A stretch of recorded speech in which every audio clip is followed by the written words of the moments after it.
दैनिक सवेरा में आपका खैर मकदम। मैं अर्शीद नौशहरी। आज और एक मुलाकात में एक और शख्सियत को हमने मदऊ किया है, और वो कल उन्होंने स्टेट अवार्ड भी ले लिया, और ये हकीकत में मेरी खुशकिस्मती हो, इस वक्त मैं उसके सामने खड़ा हूँ और थिएटर से वाबस्ता है। उन्होंने यहाँ पर जो फिल्म फेस्टिवल पहले नहीं हो रहा था यहाँ पर, और उनकी वजह से वो भी हुआ है। यहाँ पर टीवी में उन्होंने काम किया है, प्रोड्यूसर, डायरेक्टर है, आर्टिस्ट है, और रेडियो में भी उन्होंने काम बहुत किया है। मेरी मुराद है मुश्ताक अली अहमद खान साहब से। सर, आपका बहुत बहुत शुक्रिया, आपने टाइम दे दिया हमें। ये मेरी खुशकिस्मती है और मैं आपके सामने इस वक्त खड़ा हूँ, क्योंकि ये हकीकत है, मैंने बहुत कुछ इन्हीं से सीखा है। ये मेरी खुशनसीबी है कि आप लोग आते हैं, खासकर दैनिक सवेरा का मैं बहुत शुक्रगुजार हूँ। हमें कोई भी हमारी एक्टिविटी होती है, बहुत अच्छी कवरेज देते हैं ये लोग। और मीडिया इन जनरल, जो कश्मीर में मीडिया काम कर रहा है इन हालात में, पिछले 2-3 दिहाइयों से बहुत ज़बरदस्त काम कर रहा है। मैं सबकी सताइश करता हूँ, और ये मेरी खुशनसीबी है कि आप जैसे जर्नलिस्ट मेरे पास आते हैं, बात करने आते हैं, मुझे खुशी होती है जी।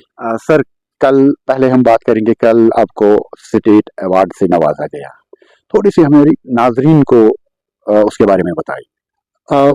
देखिए, मुझे स्टेट अवार्ड से नवाजा गया, मेरे लिए बेहद मसरत की बात है। मैं अल्लाह ताला का बहुत ज़्यादा शुक्रगुजार हूँ। अल्लाह के बाद अपने पेरेंट्स का, बहन भाई का, और जो मेरे टीचर्स, मेंटर्स, उस्ताद रहे हैं बचपन से आज तक, जिन्होंने मुझे इस फील्ड में ग्रूम किया, मेंटरिंग की मेरी, मुझे यहाँ तक पहुँचाया, मैं उनका बहुत ज़्यादा शुक्रगुजार हूँ। उसके साथ में अपने हम असर आर्टिस्टों का, अपने से छोटे उम्र में या तजुर्बे में जो छोटे आर्टिस्ट हैं मेरी टीम में हैं, जिन्होंने मुझे साथ दिया, मेरे प्रोजेक्ट्स में काम किया है, खासकर थिएटर की बात कर रहा हूँ, बगैर किसी मुआवजे के मेरे साथ खड़े रहे हैं, उनका भी शुक्रगुजार हूँ। क्योंकि उनके साथ थिएटर एक अकेली एक्टिविटी नहीं है कि मैं अकेला कुछ कर सकूँ, मुझे टीम की ज़रूरत होती है, साथियों की ज़रूरत होती है। मैं उन सब का शुक्रगुजार हूँ जिनकी वजह से मैं इस मकाम पर पहुँचा हूँ। बहुत बहुत शुक्रगुजार हूँ मैं सबका। सर, ये भी बताइए हमें, आपको कितने साल हुए इस फील्ड में, क्योंकि आपने इस फील्ड को बहुत कुछ दिया है, ये मुझे भी पता है। फिल्म फेस्टिवल यहाँ पर हो नहीं रहा था, आपने लाया। यहाँ पर थिएटर जो एक्टिविटीज है वो भी कम देखने को मिल रही है, आपने बहुत कुछ किया है। टेलीविजन में आपने as a director, producer, artist काम किया है। रेडियो में आपने डायरेक्टर, एज अ आर्टिस्ट या प्रोड्यूसर काम किया है। थोड़ा सा उस जर्नी के बारे में बताइए। जर्नी थोड़ी लंबी हो जाएगी, खैर शुरुआत करता हूँ। मैंने सन 74 में, 1974 में टेलीविजन में बच्चों के प्रोग्राम में छोटे छोटे स्किट्स से शुरू किया था। वो खैर मैं अभी 9th-10th में ही था, तो उससे फिर थोड़ा शुरुआत हुई, फिर रेडियो, टीवी कंटिन्यू हुआ। फिर बाद में पढ़ाई का जोर आया, घर से भी ये था कि पढ़ाई मुकम्मल करो फिर कुछ भी करो। तो फिर पढ़ाई वगैरह करके मैंने फाइनली 81 में थिएटर करना शुरू किया है, और 81 से आज लगभग ये 44 इयर्स हो गए, 4 दहाइयों से ज़्यादा हो गया मुझे स्टेज करते हुए। उसके साथ साथ टेलीविज़न भी किया, टेलीविज़न में एक्टिंग की, रेडियो में एक्टिंग की, स्टेज पे भी की। तो एक्टिंग के साथ साथ मैंने फिर डायरेक्शन भी शुरू की, टेलीविज़न में डायरेक्शन की, रेडियो में सीरियल्स डायरेक्ट किए, स्टेज पे भी मैंने 2005 से, क्योंकि बीच में स्टेज का जो था एक टाइम था कि स्टेज थोड़ा सा थम सा गया था 10-15 साल के लिए, तो 2005 से हमने स्टेज पे दोबारा कदम रखा, दोबारा शुरुआत की। तो तब मैंने डायरेक्शन शुरू की है, पहली जो स्टेज की 2005 से की, उससे पहले मैं सिर्फ एक्टिंग करता था। तो 2005 से अल्लाह के फजल से एक लगातार सिलसिला चल रहा है स्टेज करने का, और टेलीविज़न भी चल रहा है, रेडियो भी चल रहा है। और टेलीविज़न जो खासकर दूरदर्शन का काम रुक गया था 2012-13 के बाद, तो फिर हमने कुछ डिपार्टमेंट्स के लिए शॉर्ट फिल्म्स और डॉक्यूमेंट्रीज बनाई। और एक मौका आया 2017 में, जब ख्याल आया कि यहाँ पे फिल्म फेस्टिवल की बड़ी कमी है कश्मीर में, तो यहाँ पे फिल्म फेस्टिवल था ही नहीं, और अगर थे भी तो छुटपुट गलियों वाले फिल्म फेस्टिवल थे। तो मैंने थोड़ी सी कोशिश की, वही आपके मीडिया वालों का बड़ा सपोर्ट रहा, साथ रहा। तो मैंने इंटरनेशनल लेवल के 4 फिल्म फेस्टिवल श्रीनगर में मुनक्किद कर चुका हूँ मैं, और अब 5वें की तैयारी चल रही है। इंशाल्लाह कुछ महीनों में आपको 5वां एडिशन भी देखने को मिलेगा। सर, पहले तो हमारी टीम की तरफ से और दैनिक सवेरा की तरफ से फिर से एक बार आपको मुबारकबाद है। दूसरी बात सर, बहुत सारी मसाइल है क्योंकि ये हमें हमेशा जब भी आर्टिस्टों की मसाइल होते हैं यहाँ पर, तब पहले नंबर पे मैंने जब भी कोई खड़ा होता है पहले, तब मुश्ताक साहब आगे होते हैं हमेशा। शुक्रिया। तो और बहुत सारे मसाइल हैं हमारे आर्टिस्टों के, मगर किसी तरीके से वो हल नहीं हो रही। वजूहत क्या है? ये मैं बदकिस्मती कहूंगा और क्या कह सकता हूँ। आर्टिस्ट जो है ये बड़ा सेंसिटिव एक काम है, और बड़ी बात है कि इसमें कोई सैलरी नहीं है, कोई बड़े बड़े प्रोजेक्ट्स नहीं है। उनको अपना एक नॉर्मल जो जिंदगी है उस गुजारने के लिए भी बड़ी मुश्किलात का सामना करना पड़ता है।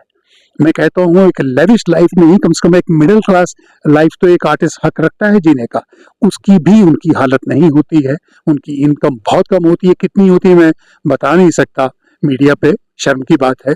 लेकिन मैं चाहूंगा कम से कम इतनी इनकम तो आर्टिस्ट की हो कि अपना घर चला सके, इज्जत से अपने बच्चों को पाल सके, बच्चों की फीस अदा कर सके और इज्जत से जिंदगी गुजार सके। और कुछ ज्यादा नहीं, गाड़ी बंगले और ज्यादा दौलत की जरूरत नहीं है आर्टिस्ट को।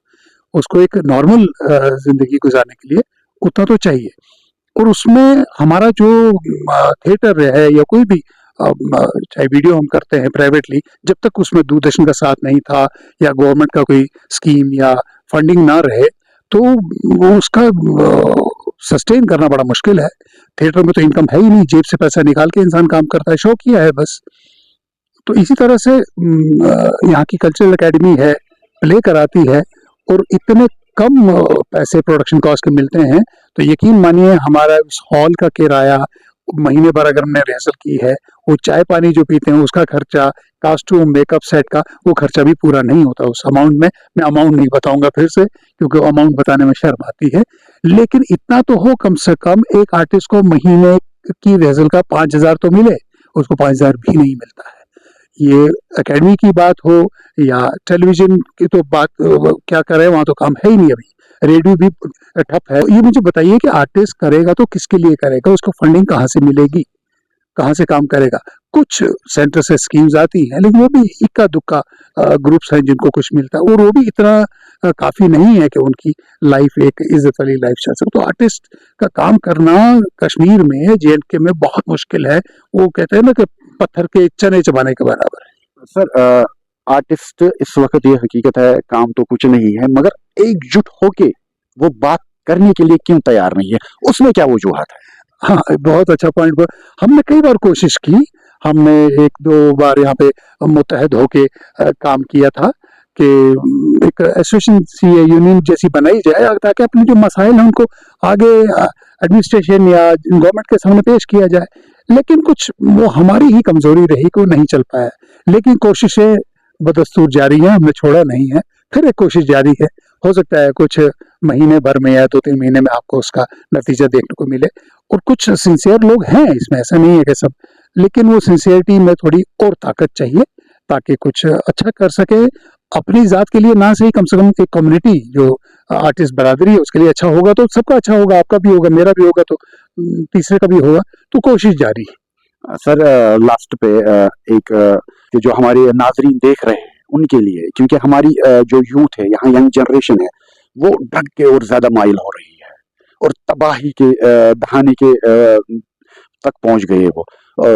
उसकी वजूहत तो हर किसी को पता है, मगर आप एक वो चेहरा है, हो सकता, मेरी कोशिश यही हमेशा होती है, शायद वो इससे सुधर जाए। उनके लिए आपकी तरफ से क्या मैसेज हो? मैं तमाम आवाम को, खासकर यूथ को हाथ जोड़ के रिक्वेस्ट करता हूँ, हाथ जोड़ के, कि अच्छी चीज नहीं है।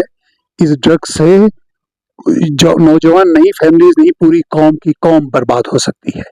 संभल जाइए, ये रास्ता छोड़ दीजिए। बहुत सारी चीजें हैं, जैसे हमारा आर्ट एंड कल्चर है, थिएटर है, म्यूजिक है, ये बहुत अच्छी चीजें हैं लाइफ में, आपको लाइफ में पॉजिटिविटी देते हैं। ये ड्रग छोड़ दीजिए। और मैं खास करके टीचर्स, गवर्नमेंट, पुलिस तो काम कर ही रही है, लेकिन एक खास दरख्वास्त मेरी पेरेंट्स से है, क्योंकि पेरेंट्स ज्यादा कंट्रोल रखते हैं बच्चों का, कि उनको फालतू पैसा ना दें, ऐसी एमिनिटीज बाइक्स वगैरह ना दें जिनको राह रवि, जो बेरा रवि है उनमें बढ़ती है। उनको पढ़ाई में, उनको प्यार दें, पढ़ाई में लगाएं, या एक्स्ट्रा करिकुलर एक्टिविटीज जो है पॉजिटिव स्पोर्ट्स में लगाएं, उनको हमारे पास भेजें और उनको ऐसा मौका ही ना आने दें कि वो ड्रग्स की तरफ जाए। और यूथ से मैं गुजारिश करता हूँ, एक बार फिर यूथ के सामने भी हाथ जोड़ता हूँ कि हमारे छोटे नौजवान बच्चों, इस फील्ड में कुछ नहीं मिलने का, तबाही ही तबाही है। मेहरबानी करके इस तबाही से बाहर निकलो, और जो नहीं गए हैं वो उन बच्चों को जो गए हैं उनको भी बाहर निकालें उस रास्ते से। बहुत गलत, बहुत खतरनाक रास्ता है ये। कौम खराब होगी, आपकी जिंदगी तो खराब होगी ही होगी। प्लीज और please stay away from drugs. Thank you sir, आपने टाइम दे दिया हमें, उसके लिए बहुत बहुत शुक्रिया। ये यूथ के लिए उन्होंने बहुत एक अच्छी मैसेज दे दी, और मैं उम्मीद करता हूँ जरूर ये यूथ इस पे अमल करेगी जरूर। और दूसरी एक बात मैं कहना चाहता हूँ, 4 दहाइयों से ये काम कर रहे हैं, ज्यादा ही, मगर अफसोस ये यहाँ पर ये है, जो नेशनल अवार्ड होना चाहिए और आज स्टेट अवार्ड दिया गया है, और उम्मीद करते हैं ये आला हुकाम तक ये जरूर बात पहुंच जाएगी। आने वाले दिनों में इनको नेशनल अवार्ड से भी नवाजा जाएगा। और मुझे दे दीजिए इजाजत मेरी टीम के साथ। खुदा हाफिज।